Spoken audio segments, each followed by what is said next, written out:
अगर कोई इंसान करोड़ों की दौलत लगता हो, दुनिया के सबसे ताकतवर लोगों से पहचान रखता हो और उन पर रेपिस्ट जैसे अपराध घोषित किया जाए तो क्या आप मेरे विचारों का समर्थन करिएगा?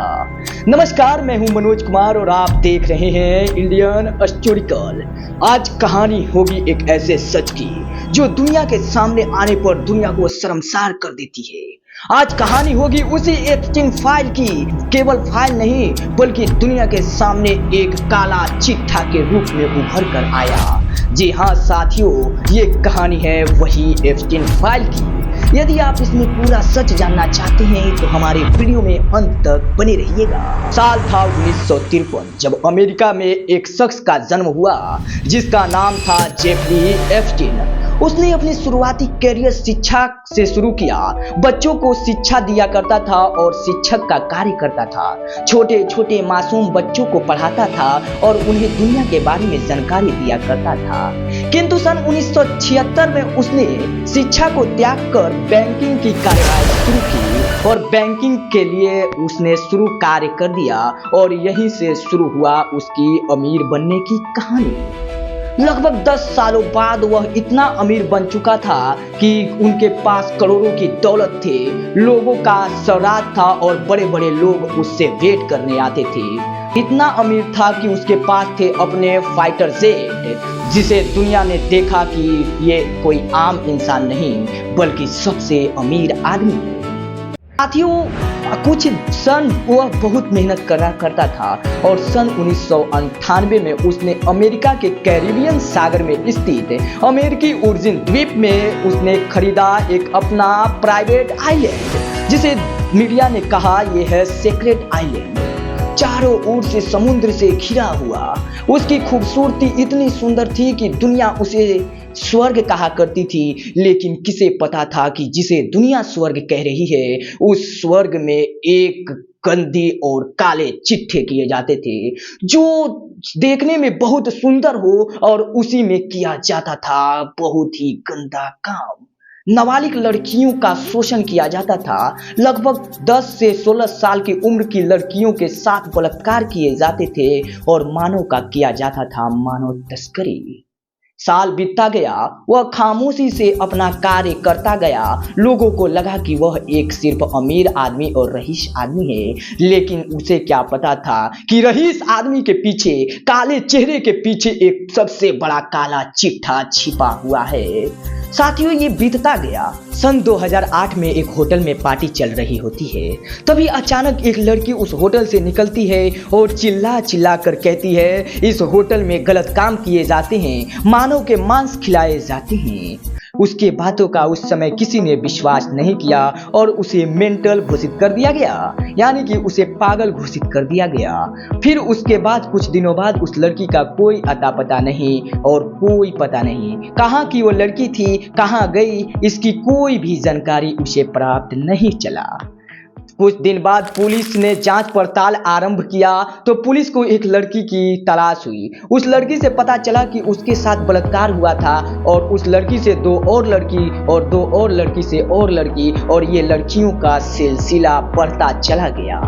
साथियों, ये पुलिस को गुमराह कर रही थी कि आखिर इतनी लड़कियां जा कहाँ रही है। और फिर पता चलता है 2009 में कि वह लड़की आइलैंड में रहती थी और उसके साथ किया जाता था घिनौना काम और बलात्कार। लेकिन साथियों, सन 2009 ईस्वी में उसे पुनः गिरफ्तार कर लिया जाता है और जेफरी एप्स्टीन को गिरफ्तार कर अमेरिका जेल में डाल दिया जाता है। लेकिन क्या आपके मन में सवाल उठता होगा कि ये कहानी यही खत्म हो गई? नहीं भैया, जिस व्यक्ति के पास पैसा होता है वो न्याय को भी खरीद सकता है और अलेक्जेंडर फोक्स नाम का वकील जो कि उसका केस लड़ रहा था, उसने बताया कि ये सिर्फ ये गलत काम नहीं करते हैं, ये 2 केस में उन्हें राइजत कर दिया गया और अदालत ने उनकी बात मान ली और 2 केसों के बाद उन्हें 6 महीने की जेल दी गई। 6 महीने बाद उन्हें पुनः रिहा कर दिया गया और यहाँ से ये पता चलता है कि जिस इंसान के पास पैसे होते हैं वह न्यायिक व्यवस्था को भी खरीद सकता है। लेकिन साथियों, क्या आपके मन में सवाल उठ रहा होगा कि क्या उसने ये सब कार्य बंद कर दिया? नहीं, उसने ये कार्य जारी रखा और सन 2018 आते आते तक उसने लगभग 5 से 6 हजार लड़कियों और बच्चों का गायब करने की तस्करी कर दी। और तो जब इसका पता फिर पुलिस ने लगाया, कड़ी जांच की और फिर पहुंचा जेफरी एप्स्टीन के आइलैंड और पुनः जेफरी एप्स्टीन को 2019 में गिरफ्तार कर लिया जाता है। जब उसे अदालत में पेश किया जाना होता है तभी 6 अगस्त 2019 की वह रात, एक खामोश रात, न उस समय कैमरा थे, ना ही हाई सेक्रेटरी, और एक इंसान का मर्डर हो जाता है उस हाई सेक्रेटरी जेल में। तो सवाल उठना लाजमी है कि जिस अमेरिकी जेल में एक परिंदा भी फन नहीं मार सकता, उस जेल में इतने बड़े रेपिस्ट का मर्डर कैसे हो गया। और ये पूरी खबर थी एप्स्टीन फाइल के खुलने की, यानी कि क्या तब अदालत को लगा कि एप्स्टीन फाइल के पीछे कुछ न कुछ सच्चाई छिपी हुई है। साथियों, उसकी मर्डर हो गई। उसके बाद सन 2022 ईस्वी में अमेरिका के राष्ट्रपति डोनाल्ड ट्रंप ने अपने प्रचार करते हुए कहा, यदि मैं राष्ट्रपति बनता हूं तो मैं अमेरिका में उस एप्स्टीन फाइल को पुनः खुलवाऊंगा। और तब वह जीत गए और डोनाल्ड ट्रंप की जीत हो गई। साथियों, तब आया 30 जनवरी 2026। अमेरिका की जेलों से लगभग 30,000 से भी ज्यादा फोटो और वीडियो लॉन्च किए गए और एप्स्टीन फाइल की सच्चाई लोगों के सामने पेश की गई। क्या आप जानते हैं कि वो उसमें किनके नाम दर्ज थे? साथियों, जिन्हें हम भगवान माना करते थे, जिन्हें हम कहते थे कि ये सफलता की ऊंचाइयों को छूने वाले हैं, उस एलोन मस्क का उसमें नाम था। जिस राष्ट्रपति ने हमें बताया टेरिफ के नाम पर धमकाया था, उस डोनाल्ड ट्रंप का नाम था। और ऐसे बड़े बड़े लोग जो इस मामले में शामिल हुए थे, इस मामले में बहुत ही डन हुए थे। साथियों, हैरानी की बात तो ये है कि भारत के प्रधानमंत्री श्री नरेंद्र मोदी का भी नाम आया है इसमें। लेकिन साथियों, मैं इनका सच्चाई बताता हूं कि आखिर प्रधानमंत्री नरेंद्र मोदी जी का नाम एप्स्टीन फाइल में क्यों आया।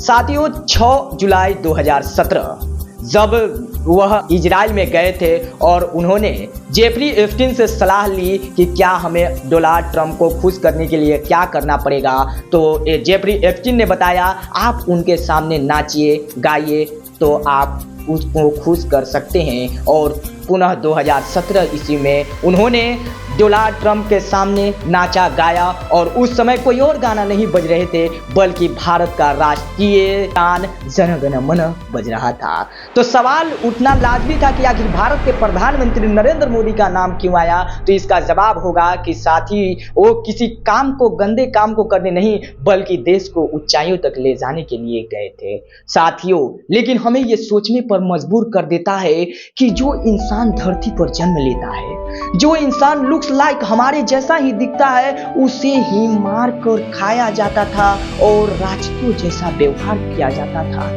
10 साल से 18 साल की मासूम लड़कियों के साथ बलात्कार किए जाते थे और उसमें शामिल है वो बड़े बड़े नाम जिसे हम कहते हैं कि उन्होंने सफलता की सीढ़ियों पर अपनी कार्य बढ़ाई है, जैसे एलोन मस्क, डोनाल्ड ट्रंप और भारत के अनिल अंबानी का भी नाम इसमें शामिल है। साथियों, आप इस वीडियो में जाने कि आखिर एप्स्टीन फाइल क्या था और किस लिए ये प्रसिद्ध हुआ। लेकिन साथियों, सवाल फिर भी अभी है कि अभी भी उसमें कुछ और है जो दुनिया के सामने आना बाकी है।